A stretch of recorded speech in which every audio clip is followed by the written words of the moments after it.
اما بعد فاعوذ باللہ من الشیطان الرجیم بسم اللہ الرحمن الرحیم الصلاة والسلام علیک یا رسول اللہ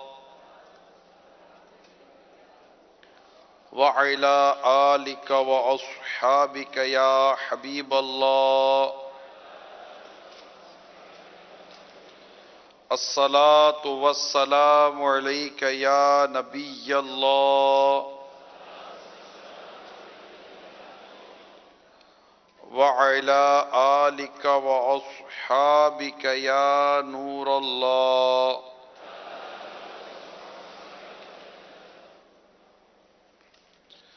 فرمان مصطفیٰ صلی اللہ تعالی علیہ وآلہ وسلم ہے، تم میں سے قیامت کے روز میرے سب سے زیادہ نزدیک وہ شخص ہوگا جس نے دنیا میں مجھ پر کثرت سے درود پڑھے ہوں گے۔ صلو علی الحبیب صلی اللہ تعالی علی محمد۔ نیت کر لیجیے اللہ کی رضا کے لیے اول تاخیر بیان میں شریک رہوں گا۔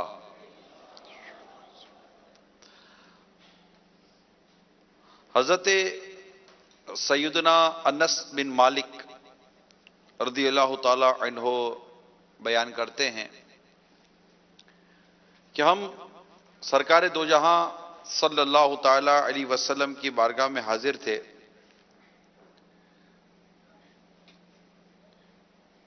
کہ رسول پاک صلی اللہ تعالی علیہ وآلہ وسلم نے ارشاد فرمایا، ابھی اس راستے سے تمہارے پاس ایک جنتی شخص آئے گا۔ اتنے میں ایک انصاری صحابی آئے جن کی داڑھی مبارک سے وضو کا پانی ٹپک رہا تھا۔ انہوں نے اپنے جوتے بائیں ہاتھ میں پکڑے ہوئے تھے، یعنی الٹے ہاتھ میں۔ حاضر بارگاہ ہو کر سلام عرض کیا۔ دوسرے روز پھر پیارے آقا صلی اللہ تعالی علیہ وسلم نے یہی ارشاد فرمایا تو پھر وہی انصاری پہلے کی طرح آئے۔ تیسرے دن بھی ایسا ہی ہوا۔ جب آپ مجلس سے اٹھے تو حضرت عبداللہ بن عمر بن عاص رضی اللہ تعالی عنہ ان صحابی کے پیچھے چلے گئے اور اسے کہنے لگے، اللہ کی قسم میں نے اپنے والد سے حیا کی ہے، میں 3 دن تک ان کے پاس نہیں جاؤں گا، اگر آپ مناسب سمجھے تو 3 روز مجھے اپنے پاس ٹھہرنے کی اجازت دے دیں۔ وہ انصاری صحابی نے اجازت دے دی۔ چنانچہ میں نے 3 راتیں ان کے ساتھ گزاری، لیکن انہیں رات میں عبادت کرتے نہ دیکھا۔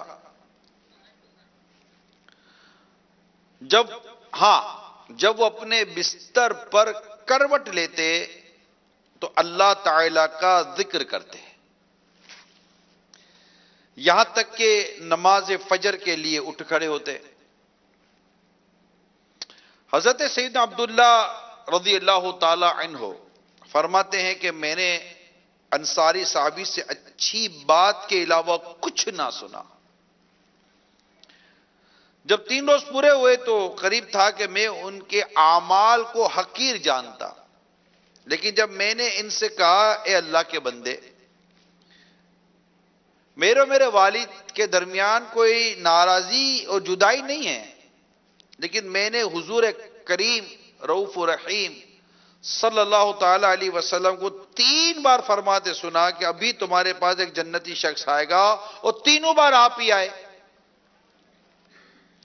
چنانچہ میں نے پختہ ارادہ کر لیا کہ آپ کا عمل جانوں کہ وہ کون سا عمل ہے جس کی وجہ سے آپ کے لیے جنت کی بشارت ہم نے سنی،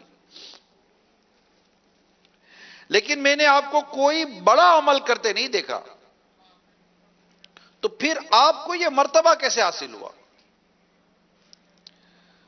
وہ انصاری صحابی رضی اللہ تعالی عنہ نے جواب دیا، اور تو کوئی عمل نہیں، بس یہی ہے جو آپ نے دیکھا ہے، آپ جو دیکھ رہے یہی عمل ہے۔ حضرت سیدنا عبداللہ رضی اللہ تعالیٰ عنہ فرماتے ہیں کہ یہ بات سن کر جب میں وہاں سے چلنے لگا تو انصاری صحابی نے مجھے آواز دی اور کہا میرا کوئی اور عمل نہیں، بس یہی جو آپ نے دیکھا، اس کے علاوہ یہ کہ میں کسی مسلمان کے لیے اپنے دل میں کھوٹ نہیں پاتا، اور جو اللہ کریم نے کسی کو دیا ہے اس پر حسد نہیں کرتا۔ حضرت سیدنا عبداللہ بن عمر رضی اللہ تعالی عنہما فرماتے ہیں کہ میں نے ان سے کہا یہی وہ عمل ہے جس نے آپ کو رفعت بخشی، اور ہم اس کی طاقت نہیں رکھتے۔ میرے میٹھے میٹھے پیارے پیارے اسلامی بھائیوں اور مدنی چینل کے ناظرین، بڑی ایمان افروز یہ روایت بلکہ میں نے آپ کے سامنے بیان کی ہے کہ رسول کریم صلی اللہ تعالی علیہ وآلہ وسلم نے ایک تو جنت کی بشارت دی، علم مصطفیٰ، علم غیب مصطفیٰ کا یہاں سے ہمیں پتہ بھی چلتا ہے۔ پھر یہ کہ یہ انصاری صحابی رضی اللہ تعالی عنہ، ان کی جو کیفیت تھی نا، اس کا تعلق ہے قلب سے، دل سے، جو ہمیں نظر نہیں آتا۔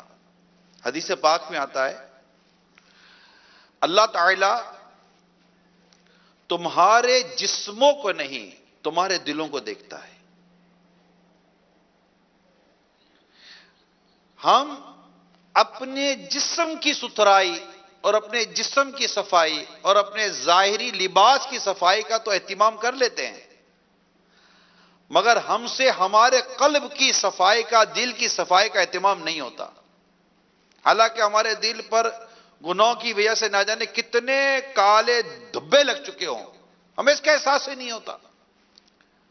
بڑی واضح روایت ہے کہ جب بندہ گناہ کرتا ہے تو اس کے دل پر کالا دھبا لگ جاتا ہے، کالا نقطہ لگ جاتا ہے، پھر کرتا ہے، پھر گناہ کرتا ہے، حتیٰ کہ اس کے دل پر کالا سیاہ دھبا لگتا ہے، سیاہ نقطہ لگتا ہے، یہاں تک اس کا دل کالا ہو جاتا ہے، پھر اس پر نصیحت اثر نہیں کرتی۔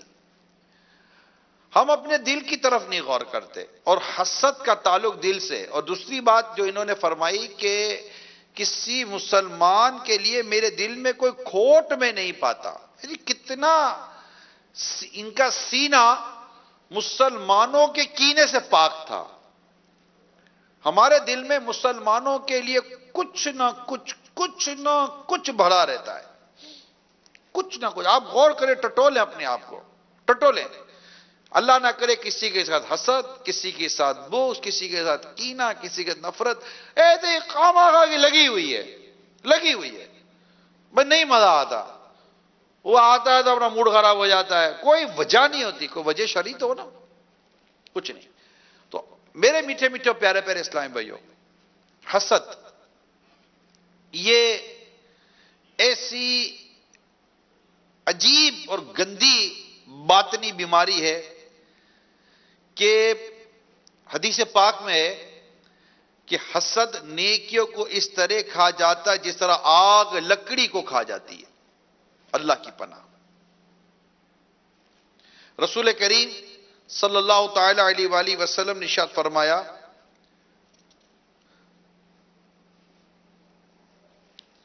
آپس میں حسد نہ کرو، قطع تعلقی نہ کرو، ایک دوسرے سے بغض اور عداوت نہ رکھو، پیٹھ پیچھے ایک دوسرے کی برائی نہ کرو، اور اے اللہ کے بندو بھائی بھائی ہو کے رہو۔ کتنی خوبصورت تعلیم ہے رسول کریم صلی اللہ تعالی علیہ وسلم کی اپنی امتیوں کے لیے، اپنے غلاموں کے لیے۔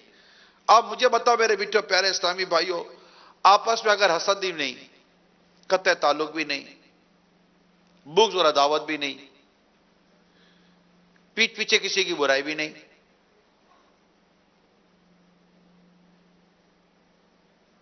تو آپ بتائیے کہ آپس کا تعلق کتنا مدینہ رہے نا، ملے جلے، محبت پیار، کوئی مسئلہ ہی کوئی نہیں ہے۔ مگر یہاں ایسا ہو کیسے؟ ہمارا دل حسد سے پاک ہو کیسے؟ ہمارے دل کے اندر اس طرح کی چیزیں آئے کیسے؟ ایک مرتبہ رسول کریم صلی اللہ تعالی علیہ وسلم نے ارشاد فرمایا ان قریب میری امت کو پچھلی امتوں کی بیماری لاحق ہوگی. صحابہ کرام نے عرض کی پچھلی امتوں کی بیماری کیا ہے؟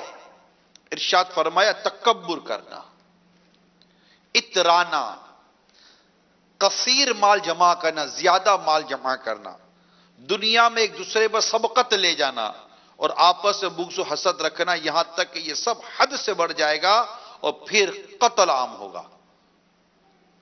غور کرو میرے میٹھے پیارے اسلامی بھائیو، اللہ اللہ اللہ، کیا میرے آقا کی خبریں ہیں، کیا میرے آقا کی غیب کی خبریں ہیں. پچھلی امتوں کی طرح یہ امت میں یہ بیماری کے حوالے سے بتایا کہ پچھلی امتوں کی طرح میری امت کو پچھلی امتوں کی طرح یہ بیماری لاحق ہوگی. تکبر، اترانا،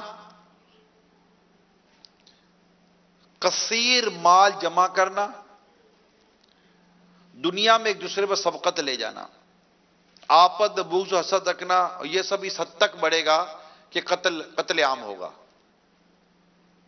آپ جو بھی قتل عام ہوتے ہیں، قتل ہوتے ہیں، ان کے اسباب پر غور کریں گے تو ان میں سے کئی ایسے اسباب نظر آ جائیں گے. تو میرے میٹھے میٹھے پیارے پیارے اسلامی بھائیوں اور مدنی چینل کے ناظرین، اللہ کریم ہم سب کو حسد سے محفوظ فرمائے. حسد ہے کیا؟ اس کو سمجھنے کی ضرورت ہے. یہ بڑی خطرناک اور بڑی بھیانک بیماری ہے. یہ حسد وہ بیماری ہے جس نے حضرت آدم علیہ السلام کے بیٹے قابل کو حابل کا قاتل بنایا. اس کا سبب حسد لکھا گیا ہے کہ اس کو حسد ہو گیا تھا. حسد کی تعریف،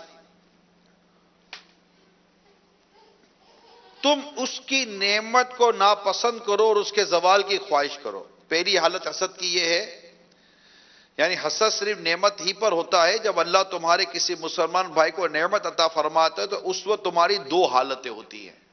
پہلی حالت کیا ہوتی ہے؟ تم اس کی نعمت کو ناپسند کرو اور اس کے زوال کی خواہش کرو کہ اس سے یہ نعمت چلی جائے. اس حالت کو حسد کہتے ہیں. لہذا حسد کی تعریف یہ ہوئی کہ نعمت کو ناپسند کرنا اور جسے دی گئی ہے اس سے زوال نعمت کی خواہش رکھنا. بات اتنی مشکل نہیں ہے جو میں نے ابھی کہی ہے. اچھی آواز ہے،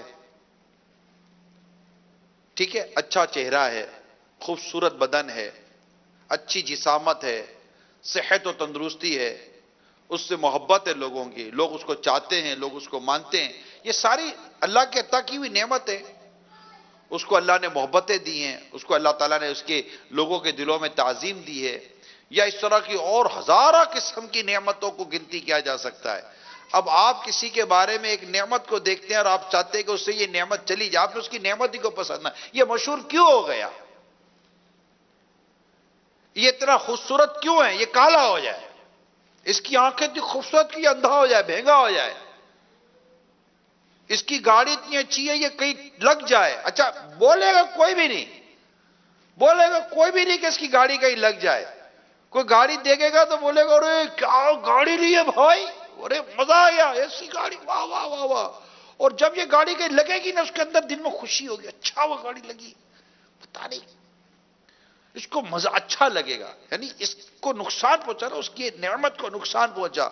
یہ کیوں ہوا؟ آپ کو اچھا کیوں لگا؟ ایک شخص سے غلطی ہو گئی اور لوگوں میں اس کی رسوائی ہوئی، آپ کو اس کی رسوائی اچھی کیوں لگی؟ آپ کیا چاہتے ہیں؟ یہ بے عزت ہو جائے، یہ ذلیل و رسوا ہو جائے؟ 10 نعت خان جمع ہے، ایک بڑا نعت خان آنے والا تھا اور مجھے وہ پتا تھا کہ یہ بڑا نعت خان آ جائے گا تو جناب وہ پھر ہماری تو وہ جب سورج آئے گا تو پھر ستارے نے چاند تو چھپ ہی جائیں گے. میں مثال دے رہا ہوں آپ کو. اب اگر بیٹھے بیٹھے پتا چل جائے کہ جناب وہ جو بڑا نعت خان آ رہا تھا ان کا جناب گلا خراب ہو گیا، ان کا گلا بیٹھ گیا. اب منچ پر بیٹھے، اسٹیج پر بیٹھے جس نعت خان کے دل میں خوشی آئے گی بولے گا نہیں ارے ارے ارے کیا بول رہے ہو، ارے اور ان کا گلا خراب ہو گیا، بخار آ گیا، وہ اندر اندر ہے نا خوشی کے مڑے لڈو کھل رہے ہوں گے.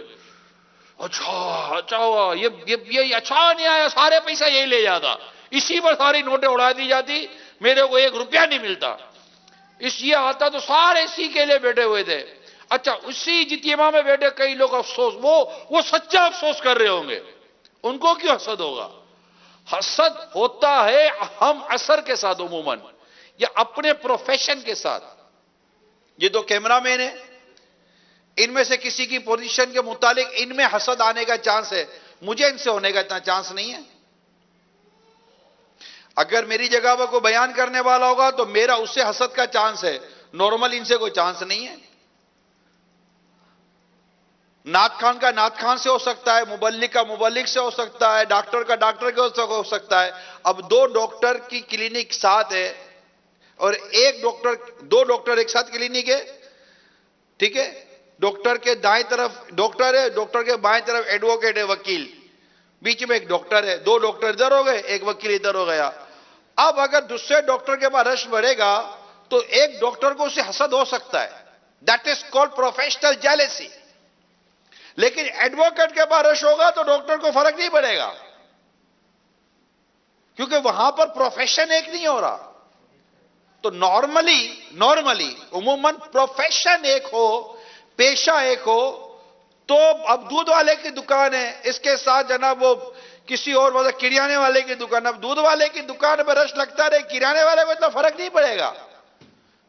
لیکن 2 دودھ والے ساتھ ہو تو پھنسے، 2 کپڑے والے ساتھ، ارے اس کے بعد ہی جا رہے، یہ مال کہاں سے لا رہا ہے، یہ لاتا کدھر سے، یہ سستا دے رہا ہے، کہاں سے سستا دے رہا ہے. اب اس کے بارے میں جناب یہ 10 چیزیں گھومیں گی نا کہ اس کے بعد گاہک گیا کیوں اس کے بعد، میرے سے کیوں نہیں لے رہا، اس سے کیوں لے رہا ہے. اب آدمی بھیجے گا، ذرا دیکھ، اپنی ہی کسی گھر والے کو بھیج دے گا، ذرا دیکھ کرو کرتا کیا ہے، یہ دیتا کیا ہے، کہاں سے لاتا ہے، چوری کرتا ہے، سستا دیتا ہے تو کیا مطلب کہ کوئی ڈنڈی مارتا ہے. اب جناب حسد تو جناب بغض تو کینہ تو غیبت تو تجسس تو بدگمانی، نہ جانے کتنے حرام کام کرے گا ایک حسد کی وجہ سے. لوگوں میں الگ باتیں کرے گا، تہمت بہتان الگ باتیں، اس کو اچھا نہیں لگ رہا نا، یہ ترقی کیوں کر رہا ہے، یہ آگے کیوں بڑھ رہا ہے، اس کا نام کیوں چل رہا ہے. سوشل میڈیا پر بھی یہ نظارے ملیں گے آپ کو، میڈیا پر بھی اس طرح کی چیزیں چل رہی ہوں گی، پیپر میڈیا پر بھی آپ کو یہ مناظر نظر آئیں گے. سامنے والے کی ترقی نہیں بات، اس میں کئی جگہوں پر اور بھی بہت سارے احکام لگتے ہیں، ہر جگہ حسد ہی ہو یہ ضروری نہیں ہوتا. مگر میں آپ کو چند ایک اگزامپل میں نے دی ہیں. دوسری حالت نعمت کے معاملے میں کہ اگر کسی مسلمان کو کوئی نعمت ملتی ہے تو اس کی دوسری حالت یہ ہے کہ تم زوال نعمت کی خواہش نہ کرو اور نہ اس کے وجود اور اس کی ہمیشگی کو ناپسند جانو. البتہ تمہارے دل میں یہ چاہت ہو کہ تمہیں بھی اس کی سب کی نعمت ملے. اس حالت کو رش کہتے ہیں اور اس سے منافست، آگے بڑھنے کی خواہش سے بھی موسوم کرتے ہیں. یعنی یہ حسد نہیں ہے، یہ رشک ہے، غبطہ اس کو کہتے ہیں. حسد کیا ہوئی کہ تم اس کی نعمت کو ناپسند کرو اور اس کے زوال کی خواہش کرو. اس حالت کو حسد کہا گیا. اور حسد کا انجام بہت برا ہے میرے میٹھے پیارے اسلام بھائی. اللہ تعالی ہم سب کو حسد سے محفوظ فرمائے.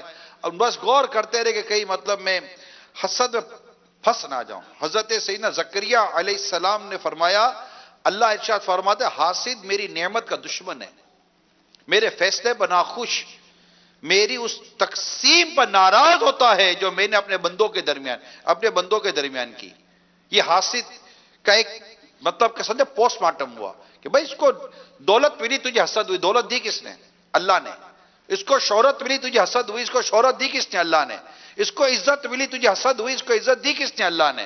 اس کو مقام مرتبہ دیا کس نے؟ اللہ نے. اس کو عزت، دولت، کاروبار اچھا، یہ سب اچھا، یہ بہت کچھ جو اس کو نعمت ہے ملی، دی کس نے؟ اللہ نے. تو کہہ رہا ہے کہ اس کو اللہ نے کیوں دی، یہ اسے چلی جائے، تو اللہ کی تقسیم پر اعتراض کرتا ہے. یہ ہے حاسد. اچھا اب مسئلہ یہاں یہ ہے کہ اللہ کریم نے کسی کو عزت دینی ہے، اللہ کریم نے کسی کو بلندی دینی ہے. جیسے حضرت لکھتے ہیں نا، تو گھٹائے کسی کے، نہ گھٹائے نہ گھٹے، جب بڑھائے تجھے اللہ تعالیٰ تیرا. ارے تو کسی کے گھٹائے سے گھٹ نہیں سکتا. جب بڑھائے تجھے اللہ تعالیٰ تیرا. وَرَفَعْنَا لَكَ ذِكْرَكَ کا ہے سایہ تجھ پر، بول بالا ہے تیرا، ذکر ہے اونچا تیرا. کفار مکہ کو نبی پاک صلی اللہ تعالی علیہ وسلم کا حسد ہوا کہ نبوت یہ نبی پاک صلی اللہ تعالی علیہ وسلم کے جب خاندان کی طرف آئی اور اس سلسلے کی طرف آئی تو ان کو ہوا کہ نبوت ہمارے یہاں سے نکل کر وہاں کیسے چلی گئی. ایک وجہ حسد لکھی گئی ہے جو رسول کریم صلی اللہ تعالی علیہ وسلم تو کفار نے حسد کی. اللہ آپ کو مجھے حسد سے محفوظ فرمائے. اللہ اگر کسی کو کوئی مقام دیتا ہے، مرتبہ دیتا ہے، عزت دیتا ہے، شہرت دیتا ہے، لوگوں کے دلوں میں اس کے لیے کوئی مقام و مرتبہ ڈال دیتا ہے، تو تمہیں تکلیف کیا ہے؟ اس کی تعریف سن کر برا کیوں لگ رہا ہے؟ چاند پر تھکو گے تو تھک تمہارے منہ پر گرے گا بھائی. چاند کی چمک اور چاند کی چمک دمک میں کوئی فرق نہیں پڑے گا. جی ہاں، جو نعمت جس کو دی اللہ نے، اس کی نعمت پر حسد کر کے اس کے متعلق بات کرنا ایسا ہی جیسے چاند کو دیکھ کر تھکنا کہ تھک پلٹ کر تمہارے ہی منہ پر آنی ہے بھائی. اس کا کچھ بھی نہیں جانا. نہ تو تھک کر چاند کو پر تھک پھینک سکتا ہے، نہ تیرے تھک سے چاند کی چاندنی میں فرق پڑے گا، سوائے اس کے کہ تیرے اپنا منہ تیری اپنی تھک سے گندا ہو جائے گا. اب تو خوش ہوتا رہے، چلو کوئی بات نہیں، تھک پاک ہی ہے نا، اپنا ہی تھک اپنے منہ پہ گرا، چلو کوئی ناپاک تو نہ گرا نا، تو خوش ہو جا، تیری تھک تیرے منہ پر گرتی رہے. مگر جس کو اللہ نے ترقی دینی ہے، جس کو اللہ نے بلندی دینی ہے، جس کو اللہ نے مقام و مرتبہ دینا ہے، وہ اس کو دے گا. اور چونکہ اے حاسد تیرا ایسا عجیب حال ہو گیا کہ تو لگ گئی ہے تیری اس کی نعمت کے ساتھ. کس سے لگ گئی؟ کس کے ساتھ لگ گئی؟ اس کی کس کے ساتھ لگ گئی؟ اس دوسرے کی نعمت کے ساتھ. نعمت کے ساتھ لگ گئی. یہ ہے نعمت، ٹھیک ہے. یہ حسد لگ گئی نعمت کے ساتھ، اور یہ چاہتا ہے کہ اس کی نعمت زوال لگے، اس کی نعمت کو زوال لگے تو اس کی حسد نیچے آ جائے گی. مگر ہونا یہ ہے کہ جب اللہ نے اس کی نعمت کو بڑھانا ہے، اللہ نے اس کی نعمت کو جب بڑھانا ہے تو حسد چکے لگ گئی اس کی نعمت کے ساتھ. جیسے جیسے اس کی نعمت بڑھتی جائے گی ویسے تیرا حسد بھی بڑھتا چلا جائے گا.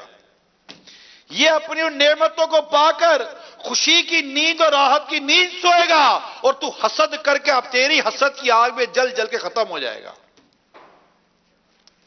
یہ ہے حسد. دعا کرو اللہ کریم ہمیں کسی سے حسد نہ کرائے، اور سچی دعا کرو اللہ مجھے بھی سچی دعا اور سچی توبہ کی توفیق دے. اللہ آپ کو بھی سچی دعا اور سچی توبہ کی توفیق دے. ہمیں کسی سے حسد نہ ہو جائے، بس حسد نہ ہو. کسی کی نعمت کو دیکھ کر دل میں تمنا ہی نہ آئے کہ اس سے یہ نعمت چلی جائے. ارے بھائی، نہ ہوتے تیرے باپ کو مارا، نہ تیری ماں کو مارا، نہ تجھے کوئی گالی دی، کوئی تیرا کوئی حق تلف نہیں کیا، پھر کیا وجہ ہے کہ تو اس کے زوال نعمت کے پیچھے پڑا ہے کہ اس کی دکان، اچھا ایک دن مثال کے تو اس کا شٹر ہی نہیں اٹھا، شٹر ہی نہیں اٹھا نا. دونوں کی کپڑے کی دکان ہے، اس کا شٹر ہی نہیں اٹھا نا. آج کتنی تیزی ہوگی نا، ماہ رمضان کا مہینہ ہے، رات کو تراویح کے بعد دکان کھولنے گیا، پتہ چلا ساتھ والے کی دکان کا شٹر نہیں اٹھا. اپنے آدمی کو بولے کیا بات ہے آج یہ برابر والا آیا نہیں ہے، کدھر چلا گیا؟ بولے گا وہ بیچارے کا بچہ بیمار ہو گیا تو اس کو ہاسپٹل لے کر کے لگتا ہے جائے گا، اندر بول رہا ہوگا اچھا اس کا دوسرا بچہ بیمار ہو جاوے، پھر تھوڑے دن اس کی بیوی بیمار ہو جاوے تاکہ میری دکان کا سارا مال بکے. بتاؤ یہ حاسد کتنا مطلب کہ گندگی پر اتر آتا ہے، کیسی خباثت اس کے دل میں جمع ہو جاتی ہے. ہائے ہائے. رسول کریم صلی اللہ تعالی علیہ وآلہ وسلم نے ارشاد فرمایا، مجھے اپنی امت پر سب سے زیادہ اس بات کا خوف ہے کہ ان میں مال کی کثرت ہو جائے گی تو آپس میں حسد کرنے اور ایک دوسرے کو قتل کرنے لگیں گے. اللہ اللہ اللہ. میرے میٹھے میٹھے پیارے پیارے اسلامی بھائیوں اور مدنی چینل کے ناظرین، میں آپ کو حسد ہی سے متعلق ایک واقعہ سناتا ہوں. بڑا ایمان افروز واقعہ ہے. حضرت سیدنا بکر بن عبداللہ مزنی رحمت اللہ تعالی علیہ فرماتے ہیں کہ ایک شخص، بڑی توجہ کے ساتھ اس واقعے کو سنیے مدنی چینل کے ناظرین و حاضرین. ایک شخص کسی بادشاہ کے پاس جایا کرتا تو اس کے سامنے کھڑا ہو کر کہا کرتا، بڑا ایمان افروز مدنی پھول ہے، کہتا احسان کرنے والے کو احسان کا بدلہ دو، کیونکہ بروں کو تو عین قریب ان کی برائی کافی ہو جائے گی. یعنی احسان کرنے والے کے ساتھ احسان کر، اور برائی کرنے والے کو اس کی برائی کے سپرد کر دے، کہ اس کی برائی اس کو کافی ہو جائے گی. یعنی اس کے ساتھ تو کچھ بھی نہ کر، اس کو اس کے حال پہ چھوڑ دے، وہ اس کی برائی اس کو کافی ہو جائے گی. ایک شخص یہ جو اعلان کرتا تھا نا، بادشاہ کے سامنے آیا کرتا تھا، بادشاہ کا مقرب تھا، بادشاہ کو بھی اچھا لگتا تھا، یہ آدمی دیوانہ تھا، تو بادشاہ کا قرب ملا ہوا تھا اس کو، بادشاہ اس کو بڑی امپورٹنٹ دیتا تھا. اب جس کو بعضوں کا طور امپورٹنٹ ملتی ہے، یا کوئی بارگاہ میں کوئی بڑی مقام پر کوئی عہدے کوئی جگہ پر کسی کو اگر کوئی امپورٹنٹ کوئی اس طرح کا ملے نا، تو اس سے بھی حاسد پیدا ہو جاتے ہیں، اس سے بھی حسد کرنے والے پیدا ہو جاتے ہیں کہ یار اس کو یہ امپورٹنس کیوں مل رہی ہے، اس کو یہ مقام کیوں مل رہا ہے، اگلا اس کو اتنی اہمیت کیوں دے رہا ہے. تو بادشاہ اس کو اہمیت دیتا تھا. اس کے بادشاہ کے دربار میں ایک شخص تھا جس کو اس سے حسد ہو گیا کہ یہ بادشاہ کے اتنے قریب کیوں چلا گیا.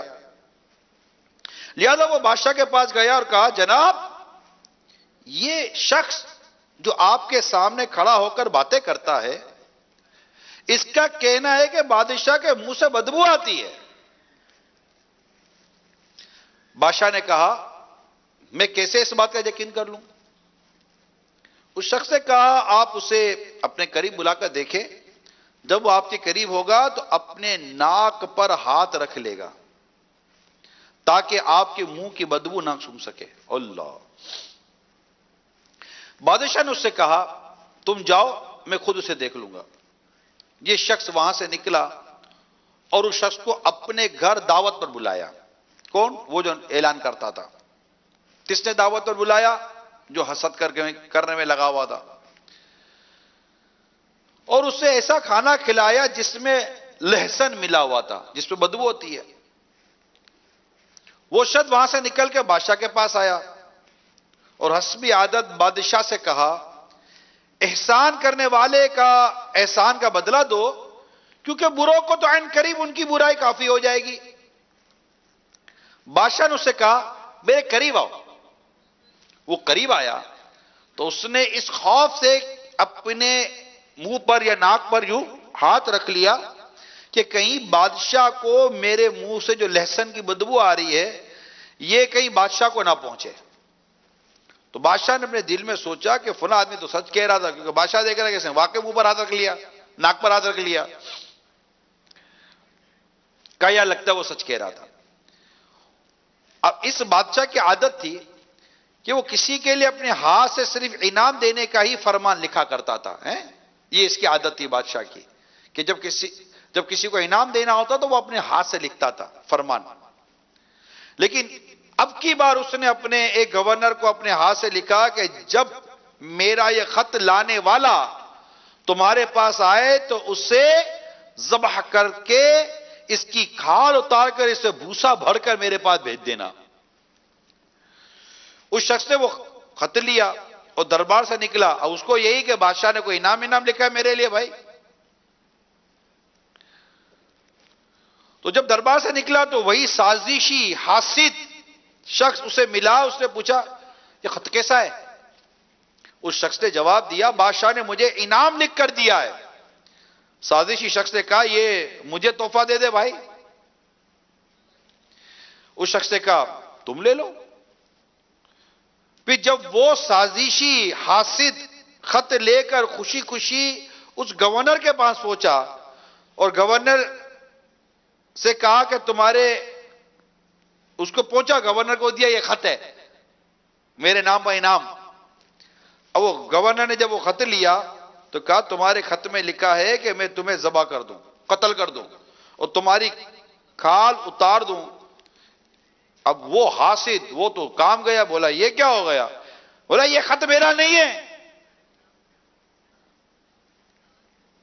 خدا کا واسطہ میرے معاملے میں اللہ سے ڈرو اور بادشاہ سے اس معاملے میں رابطہ کرو کہ یہ خط بادشاہ نے کس کو دیا تھا, یہ میرا خط نہیں ہے.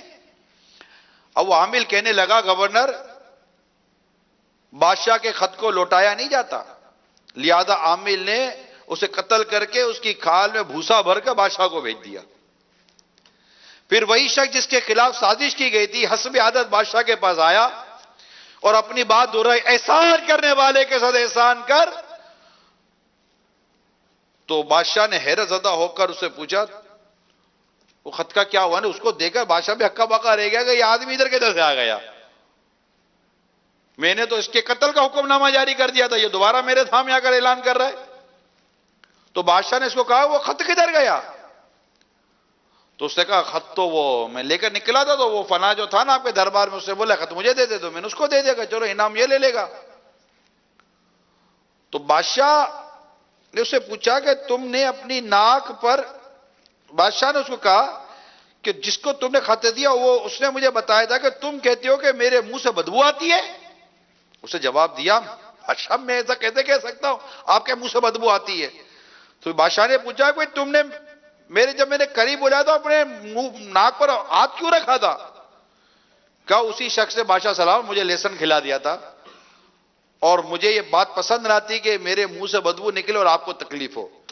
بادشاہ نے کہا کہ تم اپنی جگہ پر لوٹ جاؤ, تم نے سچ کہا, یقیناً برے آدمی کی برائی ہی اسے کافی ہے. دیکھا میرے میٹھے میٹھے پیارے پیسے, اس کو ہم اتنی بڑی حکایت جو آپ نے سنی, اس کو بعض اوقات 2 جملوں میں بھی بیان کیا جا سکتا ہے. وہ کیا ہے؟ جو کسی کے لیے گڑھا کھودتا ہے خود ہی گرتا ہے. آج ذہن بنا لو, کسی کے بارے میں نہ برا کریں گے نہ برا سوچیں گے. اگر کوئی ہمارے سامنے کوئی ترقی کرتا, آگے بڑھتا, دنیاوی طور پر اخروی طور پر آگے بڑھتا ہے اور کوئی شرعی اس معاملے میں ہمارے پاس کوئی اجازت یا کوئی شرعی ہمارے پاس کوئی حکم نہیں ہے, تو اس کے بارے میں غلط رائے قائم کرنا اس کی کیا ضرورت پڑ گئی ہم کو؟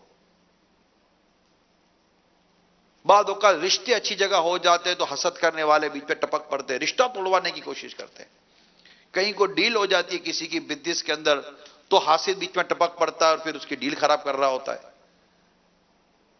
کسی کی ترقی ہو رہی ہوتی ہے کمپنی میں, آفس میں, کسی اور جگہ پر, ادارے میں اس کی ترقی ہو رہی ہوتی ہے, اسے حسد کرنے والا آ جاتا ہے اور اس کے خلاف سازشیں کرنا شروع کر دیتا ہے اور الٹی سیدھی باتیں کرتا ہے, اس کے اوپر جھوٹ باندھتا ہے. اب دیکھیں یہ جو واقعہ میں نے سنایا, اب اس آدمی کو اس سے حسد ہوئی, حسد نے اس کو جھوٹ پر ابھارا نا, اس نے بادشاہ کو جھوٹ بولا نا کہ یہ کہہ رہا ہے کہ آپ کے منہ سے بدبو آتی ہے, جبکہ اس نے تو ایسا کہا ہی نہیں تھا.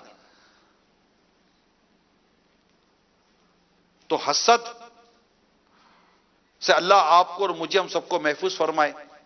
میں نے آپ کے سامنے حسد کے بارے میں, اس کی تعریف اور اس کے متعلق جو چند مدنی پھول تھے وہ میں نے آپ کو بیان کیے. مزید تفصیل کے لیے آپ رسالہ لے مقتۃ المدینہ سے, اس کا نام ہی حسد ہے. اور میرے پاس اس وقت احیاء العلوم ہے 3 جلد جو میرے پاس سامنے ہے. میں نے حکایت روایت اسی سے اس وقت میں نے آپ کو بیان کی. تو 3 جلد میں یہ حسد کا موضوع آپ پڑھیں. اس کے پیج نمبر 570 پیج نمبر 570 سے حسد کا بیان شروع ہو رہا ہے. تفصیل پڑھنے میں بھی فائدہ ہی فائدہ ہے. رسالہ لے لے مقتۃ المدینہ سے, اس کا نام ہی حسد ہے, تاکہ ہمیں اس بیماری کا پتہ چلے. اور اللہ نہ کرے یہ حسد جیسی گندی بیماری اللہ نہ کرے اگر ہمارے اندر بسی ہوئی ہو تو ہم اس سے جلدی خلاصی پائیں. حاسد کے لیے ایک علاج بیان کیا گیا ہے, وہ علاج آخر میں بیان کر دیتا ہوں کہ علاج کئی علاج ہیں. ایک علاج یہ ہے کہ جس سے حسد ہو گیا نا اس کے لیے دعا کرو. اب یہ علاج تھوڑا غور طلب ہے, مطلب کرنا چاہیے. اللہ ہمیں توفیق دے کہ آپ کو اگر کسی سے حسد ہو گیا کہ اس کی نعمت سے آپ کو حسد ہو گئی تو دعا کرے اللہ اس کی اس نعمت میں اور برکت دے. ٹھیک ہے, مثال کے طور پر اگر کوئی مسجد میں آتا جاتا رہتا ہے، اللہ نے اس کو عزت دی ہے، لوگ اس کو تعظیم کی نظر سے دیکھتے ہیں، اس سے محبت کرتے ہیں، اور لاکھوں کروڑوں کے دلوں میں اگر اللہ تعالیٰ نے اس کی عزت دلوں میں ڈالی ہے تو اور کسی کو خدا نہ کہا تو اسے حسد ہوگا کہ لوگ کیوں اس کی اتنی عزت کرتے ہیں، کیوں اس کا اتنا مانتے ہیں، کیوں اس کو دیکھنے کے لیے بھاگے پھرتے ہیں، کیوں اس کو چپکتے رہتے ہیں، کیوں اس کے پاس اتنا کرتے ہیں، اس کی پلیٹ لے لیتے ہیں، اس کا یہ لے لیتے ہیں، اس کا وہ لے لیتے ہیں، اس کے پیچھے اس کو بس اسی کا نام لیتے رہتے ہیں۔ اب کسی کو لگے گا یار کیوں اس کے ساتھ ایسا ہو رہا ہے، تو اس سے نجات پانے کا طریقہ یہ ہے کہ اے پیارے اور میٹھے اسلامی بھائی، جس سے تجھے حسد ہو گئے نا، اس کی اس نعمت کے لیے دعا کر، یا اللہ اس کی اس عزت میں اور اضافہ فرما دے۔ اللہ نے چاہا تو آپ کا یہ دعا کرنا اس کی آپ کو حسد سے بھی نکالے گا، اور کیا پتا کہ آپ اس کے لیے دعا کر رہے ہیں، اللہ تعالیٰ یہی دعا آپ کے حق میں بھی قبول فرما لے، اور آپ کو بھی اللہ تعالیٰ عزت و مقام عطا فرمائے۔ تو حسد نہیں کرنی چاہیے، اللہ عمل کرنے کی توفیق عطا فرمائے، آمین بجاہ نبی الامین صلی اللہ تعالی علیہ وسلم۔ ہم ماشاءاللہ روزانہ امیر اہل سنت سے شرعی احکام سیکھتے ہیں، سنتے ہیں، آئیے دیکھتے ہیں، سنتے ہیں، مدنی چینل کے ناظرین بھی دیکھے سنیں، حاضرین بھی دیکھے سنیں، آج امیر سنت ہمیں کیا سکھاتے ہیں۔ صلو علی الحبیب۔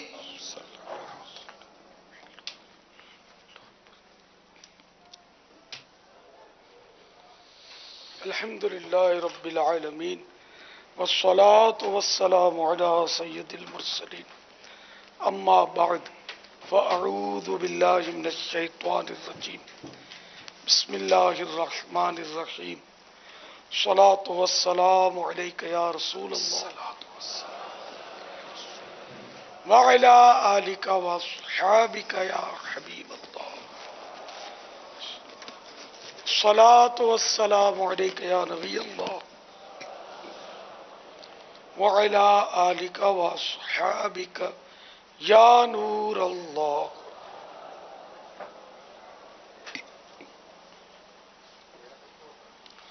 صلوا على الحبیب صلی اللہ تعالی علی محمد۔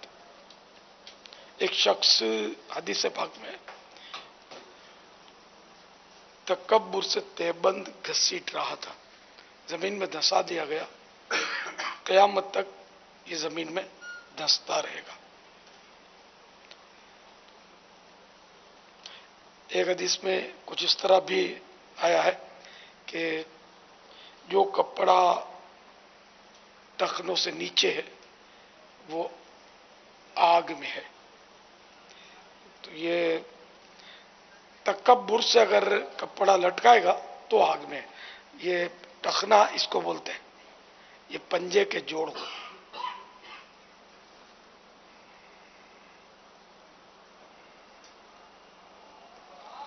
تو اسلامی بھائیوں کے لیے مسئلہ یہ ہے کہ ان کا پاجامہ، شلوار یا تیبند، لنگی، وہ جو لمبا کرتا پہنتے ہیں یا اوپر جو جبہ پہنتے ہیں، یہ سب اس سے اوپر ہونے چاہیے، نیچے نہیں ہونے چاہیے۔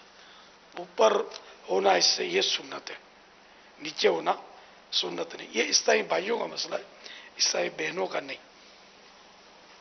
اب اس میں بھی سیریس لیں گے تو سمجھ پڑے گی۔ جب آپ اپنا لباس چیک کریں گے تو آپ جھک کر کریں گے تو سمجھنی پڑے گی۔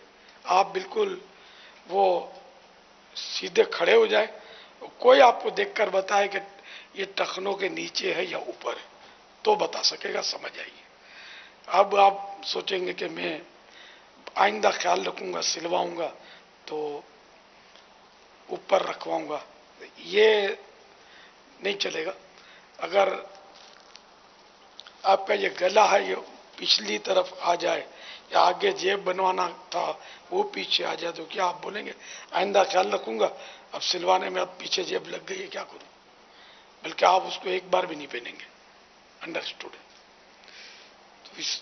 تو یہ چونکہ ایک سنت چھوٹ رہی ہے تو اس لیے اس کو فوراً گھر میں بھی بن سکتا ہے، اتنا حصہ کاٹ لیا جائے، یا بڑا لمبا کرتا ہے تو اس کو فولڈ کر کے اس کی ترپائی وغیرہ بھی کی جا سکتی ہے۔ اگر عمر ایسی ہے کہ قد بڑھے گا تب ترپائی زیادہ مفید رہے گی